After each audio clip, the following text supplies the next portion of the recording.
बिस्मिल्लाहिर्रहमानिर्रहीम। नाजरीन अस्सलाम वालेकुम। नाजरीन, आज से चंद दिन पहले भी हमने एक वीडियो की थी कि जब से अमेरिका और तालिबान के दरमियान सुलह हो गई है तो अफ़गानिस्तान में तालिबान ने अफ़गानों के ख़िलाफ़ अपनी कार्रवाइयाँ जो है वो मज़ीद तेज़ कर दी है। ये वीडियो हमने एक हफ़्ता पहले किया था, लेकिन आज आप लोगों को शायद पता चला होगा कि यूनाइटेड नेशन की एक रिपोर्ट आई है जिसमें कहा गया है कि अमन मुआहदे के बाद, जो हमने कहा था कि अमन मुआहदे के बाद जो है अफ़गानिस्तान में तशद्दुद, वायलेंस और जो लोगों के कत्ल है या कैजुअलिटीज़ है उसमें बेइंतहा इजाफा हुआ है। अगरचे तालिबान ने इसको डिनाई किया है, लेकिन ये एक हकीकत है कि सिर्फ इसी साल में जो है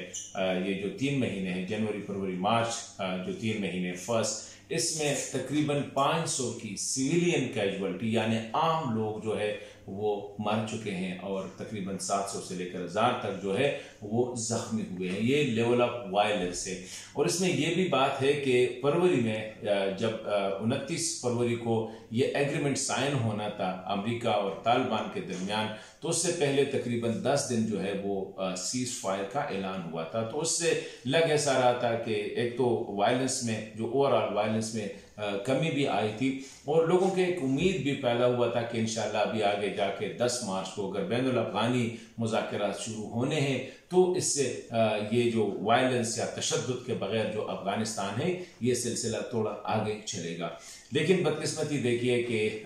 10 मार्च के बाद एक तो जब एग्रीमेंट हुआ तो तालिबान और अमेरिका जो है, जिन काफिरों के खिलाफ वो तालिबान लड़ रहे थे, अभी वो तो एक हो गए हैं उनकी, लेकिन अफगानों का जो मसला है, आम अफगानों का जो मसला है वो अभी भी जारी है। इस वक्त 2 अहम एज ए मुसलमान हम कह सकते हैं कि पूरी दुनिया में जहाँ पे भी काफिर एक दूसरे के साथ लड़ते थे उन लोगों ने वो जंग बंदियां की है, क्योंकि 2 वजूहात है। पहला मसला जो है या पहला चैलेंज जो है वो कोरोना का था। कोरोना की वबा की वजह से इंसानियत जो है जिसका सामना कर रही है, हर जगह पे दहशतगर्द के वाक़यात, जंग व जदल वो जो है ख़त्म हो गए हैं। लेकिन अफ़गानिस्तान में तालिबान की तरफ से अफ़गान फोर्सेस पे हमले, अफ़गान पुलिस पे हमले, अफ़गान गवर्नमेंट नुमाइंदों पे हमले जो है वो अभी तक जारी है। उसका रीज़न कुछ भी हो सकता है, ठीक है, अब उस डॉक्टर अशरफ गनी साहब उनके प्रेजेंट रिलीज़ नहीं कर रहे, लेकिन उस पर बात हो रही है। 500+ जो है वो ऑलरेडी रिलीज हुई है, कोई इनकार किसी ने नहीं किया। दूसरी बात, रमज़ान का महीना ये अल्लाह ताला की तरफ से मुसलमानों के लिए सबसे ज़्यादा मुक़द्दस महीना है।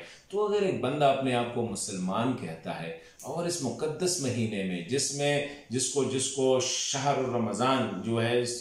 ये बिल्कुल वो हरमें, इसकी जो तहरीम है, इसकी जो इज़्ज़त है, इसकी जो मुक़द्दसियत है वो इस्टाब्लिश है, अगर इसी महीने में एक बंदा उठ के बंदूक उठाता है या बम वो जो है